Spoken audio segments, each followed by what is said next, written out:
भजनाची वारी. एकदा वारकरी संप्रदायाच्या नेमानं त्या परमात्म्याचं भजन करायचंय. भजनाकरता आळस करायचं नाही. दादा भजनच सोबत येणार आहे आपल्या. दुसरं काय सोबत येणार आहे का आपल्या सोबत? नाही नाही, आमचे कबीरदास महाराज म्हणतात, ऐक रे दादा, क्या लेके आया बंदे क्या लेके जाएगा, 2 दिन की जिंदगी है 2 दिन का मेला. सोबत काही येणार नाही. इस जगत सराय में मुसाफिर रहना 2 दिन का. 2 दिवस राहायचे. खाली हात आया बंदे खाली हात जाएगा, 2 दिन की जिंदगी है 2 दिन का मेला. क्या लेके आया बंदे क्या लेके जाएगा, 2 दिन की जिंदगी है 2 दिन का मेला.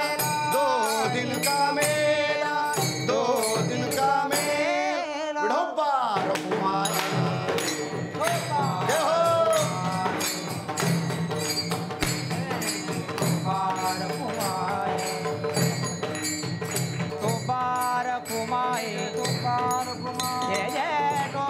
टाळी टाळी टाळी टाळी टाळी माय बा.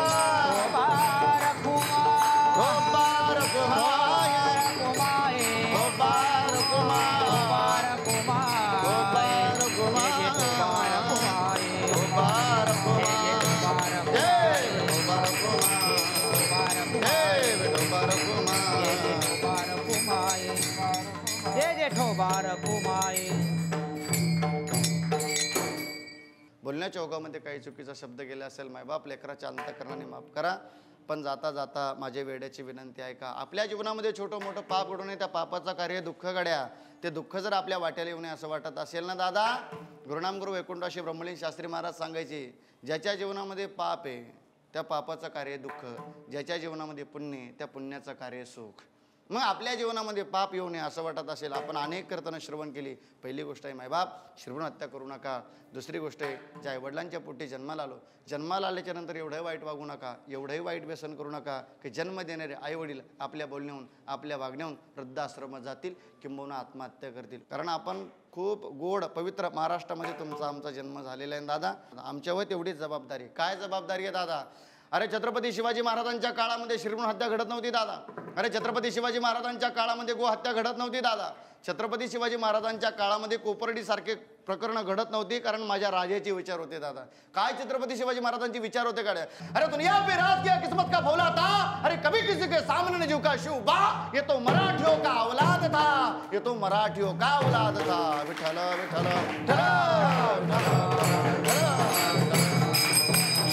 थोडी जबाबदारी आहे दादा.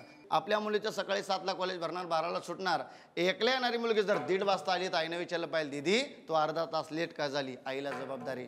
अजून आपल्या वय जबाबदारी. आपल्या मुलाचं सकाळी 7ला कॉलेज भरणार, 12ला सुटणार. एकला येणारा मुलगा जर 2 वाजता आला तर बापाने विचारलं पाहिजे, राजा तू 1 तास लेट का झाला? ही जबाबदारी. विठ्ठल विठ्ठल विठ्ठल तुम्ही जसं जीवन जगाल तशी तुमचे लेकरं जीवन जगणार. कशावरून? सकाळ सकाळची वेळ. 60-65 वर्षाचं सासूचं वय होतं. सासूला कमी दिसत होतं म्हणून सासूने सुनबाईला विचारलं, ए सुनबाई अगं माझा चष्मा नाही पाहिला का? त्यावेळेस त्या सुनाने गोड सांगायला पाहिजे. त्यावेळेस त्याच घरातली सून म्हणते, आत्या सासूबाई तुमचे डोळे गेलेत का? खासड पडलेत का? समोर टेबलवर चष्मा दिसत नाही. अगं तिला दिसला असता तर तुला कशाला विचारला असता? म्हणून आजच्या कीर्तनातल्या सासू आणि सुना, कान कोलके सुना, जबाबदारी आहे आमच्यावरती. आज आम्ही सगळं सहन करायला तयार, पण सासूरा सहन करायला तयार नाही. मग वाईट बातमी येते, तळ्यात उडी हाणली, एरीत उडी हाणली. तळ्यात उडी हाणू नये या मताचं मी अजिबात नाही. उडी हाणायची खुशाल हाणा, पण एक जबाबदारी घेऊन जा. तुमच्या नवऱ्याच्या तळ्यात उडी नका हाणू, तुमच्या बापाच्या तळ्यात जाऊन हाणा. जर नवऱ्याच्या तळ्यात उडी हाणली, सासू सासरा अख्खे सेंटर जेलला. जबाबदारी ना आमच्यावरती, जबाबदारी आमच्यावरती, आम्ही ती पाळली पाहिजे ना. आणि म्हणून ती म्हणायला लागली, सासूबाई तुमचे डोळे गेलेत का? खासड पडलेत का? त्यावेळेस तिचा पती आला. ती सांगायला लागली, का हो तुमच्या आईचे डोळे गेले का? खासड पडले दिसत नाही का तुमच्या आईला? तोही म्हणायला आला, का गाई कसं करतात तिला त्रास देते? डोळे गेले का तुझे? खासड पडले. सुनाई बोलली, मुलगाही बोलला. वाईट वाटलं त्या आईला. खुर्चीवरती बसली. तेवढ्या ज्याला 50,000 पगार आहे तो ड्युटीवर निघाला. त्याचाही लेकरू शाळेमध्ये निघालेलं होतं. म्हणून याने जाता जाता विचारलं, अरे दादू दादू माझा चष्मा पाहिला का रे? त्यावेळेस तेच मुलगा म्हणायला लागला, पप्पा ओ पप्पा अहो तुमचे डोळे गेलेत का? खासड पडलेत का? समोर टेबलवर तुमचा चष्मा तुम्हाला दिसत नाही?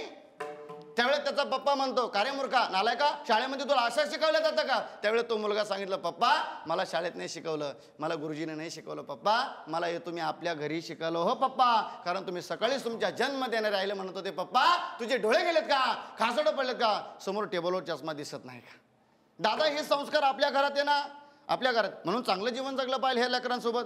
आणि खरी बोलणारी वस्तू फक्त लहान लेकरच, पणा लाल, म्हणून त्यांच्या देखत चांगलं बोला, चांगलं बोललं पाहिजे. चांगले जर बोलले तर ते तुम्हाला चांगलं उत्तर देणार, आणि वाईट जर बोलले तर ते तुम्हाला वाईटच उत्तर देणार. विठ्ठल विठ्ठल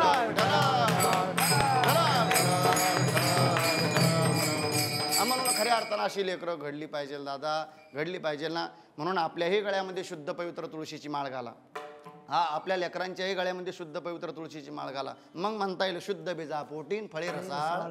नाही तर उलट व्हायला लागला आजच्या जमान्यात, शुद्ध बीजा पोटीन फळे रसाळ येडपट्टी. बाप बेवडा तर पोरगा माळ करेन, पोरगा माळ करता बाप बेवडा. थोडं आम्ही जीवन जगलो पाहिजे ना दादा. विठ्ठल विठ्ठल विठ्ठल विठ्ठल विठ्ठल. आणि म्हणून ज्ञानोबरांच्या चरणी, तुकोबरांच्या चरणी, माझ्या जन्म देणाऱ्या आईवडिलांच्या चरणी, तुम्हा थोर सज्जन मायबापांच्या चरणी, या भजनी मंडळाच्या चरणी सगळ्यांना धन्यवाद देतो आणि सेवेला पूर्ण विराम देतो. ज्ञानेश्वर माऊली.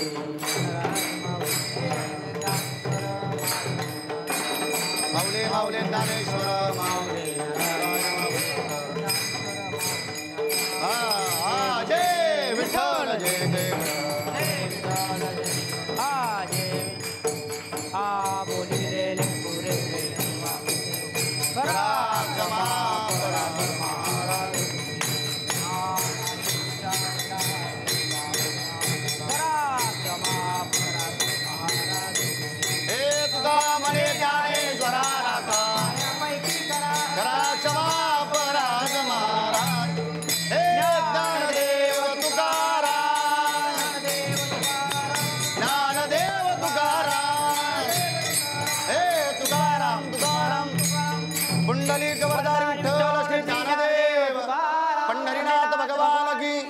ज्ञानेश्वर महाराज की, जगद्गुरु तुकाराम महाराज की, सद्गुरु जोग महाराज की, गोपाल कृष्ण भगवान की, श्री गुरु निवृत्तीनाथ महाराज की. बोलो रे भाई सब संतन की जय. जय जय श्री राधेश्याम. देवाची ये द्वारी कीर्तनाची वारी या भक्ती जागरात आज आपण इथेच थांबतो. उद्या पुन्हा भेटणार आहोत अशाच एका कीर्तनकारांच्या रसाळ वाणीतून जीवनाचे सार आणि सत्व ऐकण्यासाठी. तोवर जय जय रामकृष्ण हरी.